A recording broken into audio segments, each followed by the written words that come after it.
I, 36 male, think my wife of 8 years, 31 female, is having an affair with our couple's therapist, 42 male. For obvious reasons, it should be discarded. After having communication difficulties for around 1 year and a half, my wife and I decided to seek help from a marriage counselor approximately 7 months ago.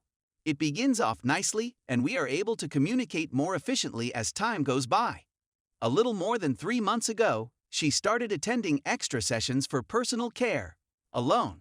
This was about the time, around 3 months ago, when our couple's sessions with all three of us got much more one-sided, with me playing the bad guy and the 2 other participants kind of teaming up against me. He becomes Danny, and she begins to tell her friends about him and how wonderful he is for her self-care. However, if her friends express an interest in scheduling an appointment with him, she responds by saying he only does couples, or he's not taking new clients, which I find strange because he has always been referred to as Dr. So-and-so, and now he is suddenly referred to as Danny. I'm not sure if he's actually refusing to take on any more clients. In the sessions, they started teaming up against me, and that was around the time my wife and I had our final encounter, about 3 months ago. 3 nights ago, my wife informed me that she had an emergency with her sister, and that she wanted me to come see her right away. There have been a few more unusual coincidences that have left me bewildered. Afterwards, she went to the toilet and showered before putting on her perfume and leaving. It was almost 9:30 p.m., and I was beginning to feel a little out of place. I tracked her iPhone down about a half hour later, and the location turned out to be his place of employment. The next day, when she arrived home 3 hours later, I questioned as to the well-being of her sister, to which she responded with the bizarre, "Oh, you know Jenny, drama queen." I think I will put them on the defensive throughout the session on Thursday. Update. I've told my wife that I'll be required to go out of town until Monday as a result of a project I'm working on with a client.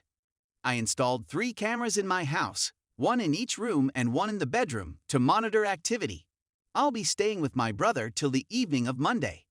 Despite the fact that I'm something of a roller coaster rider, I decided that this was the greatest approach to possible obtain evidence at this point in time. Story 2.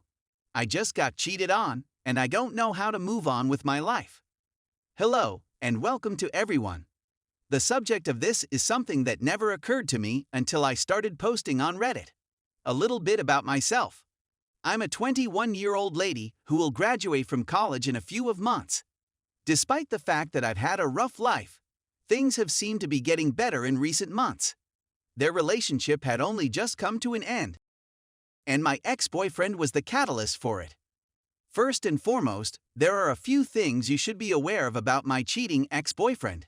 As a lesbian for the last 2 years, I've identified as such since the only other person I've ever loved was my female best friend, and the mere thought of male reproductive makes my stomach turn. As a result of my past experiences with guys and my father's troubles, I came to believe that I couldn't be in a relationship with a man. That is, until Adam came along. Adam was my very first friend. We first met in September of last year, but it wasn't until October that we really became close friends. Everything, from library study to park trips to swimming, was done as a group effort. He was courteous to me. When we stepped outside and the temperature was below freezing, he offered me his gloves to keep me warm. When I was depressed and couldn't stop weeping, he took me to the park and showed me all of his pondering spots, which I found fascinating. He was a kind person who was always willing to listen. At a time when I was feeling down on myself, my boyfriend sent me a note in which he explained everything about me that was nice. Adam was accompanied by a female friend. He supposedly had a girlfriend whom he apparently loathed, and he was always criticizing her, labeling her as bossy and toxic, according to the allegations.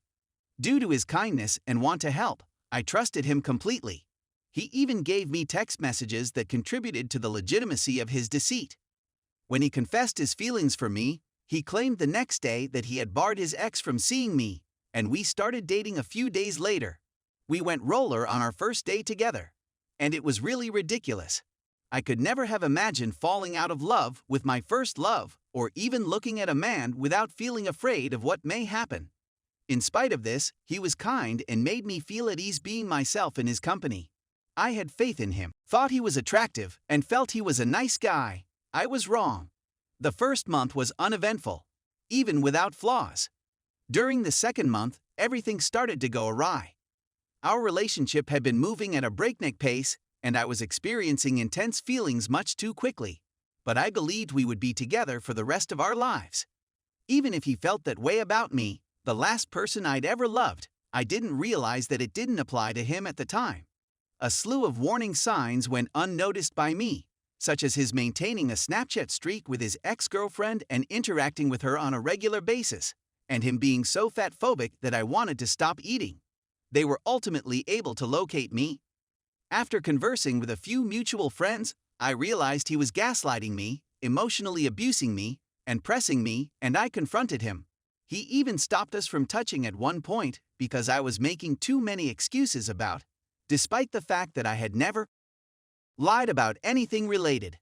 I intended to end my relationship with him as soon as I learned this, but the day after I made that decision, I found that he had been on a break, if that's what it was, with his ex during the entire time we had been together, and that I had effectively served as his sidekick during that time. He didn't truly care about me, and everything he did for me was a ruse to keep me under his thumb and control. And everything he said was a fabrication, and I'm continually discovering new fabrications from him. We made plans for the future, but they turned out to be complete folly. Edit. Because I didn't offer much background information, I just wanted to list a handful of things he's done in the past. Due to my fear that he would leave me if I didn't engage in physical activity, I eventually gave in on things like head and hand *BS. Second, when I confronted him about his contact with his ex-girlfriend, he called me a liar and claimed that he never mentioned that he had banned her from his Snapchat account, which he had, when he did. In the third instance, I went to a restaurant with a friend, and the other person became upset because I didn't invite him, because he is fatphobic and I didn't want my friend to suffer from his prejudiced sense of humor. And he ended up going there with a mutual friend, and he ended up ignoring me even when I said hello, texting memes to a guy who harassed me, and making incredibly cruel comments about my friend to our mutual friend for the fourth time in his life. He lied about things such as girls not liking him in high school, the cause of his cancer, the reason his father smokes weed. He claimed it was for back pain, but it turns out it is for extreme, borderline abusive anger issues, and his ex being toxic. It turns out she is incredibly sweet, and he was just playing the victim. Because one of our mutual contacts went to high school with him, I was able to discover all of this. I'd appreciate it if you could provide some guidance. Despite the fact that it has only been a week, I am still enraged and angry. Every time I see him, I feel like I want to scream because I'm so heated. What is the best course of action? Update. Thank you. I've been trying to concentrate on the future while yet allowing myself time to grieve our love. It's difficult balancing both, but it's critical that I keep progressing. It simply stinks right now because he's sucking all the good out of me like a parasite, and I keep thinking about how much I want the memory of him erased from my mind. But I should take him as a lesson. Yeah, it stinks that this occurred, but he's not the end of the world or the only person out there for me. I'll have to keep reminding myself of this until I'm certain it's true. Thank you for your time.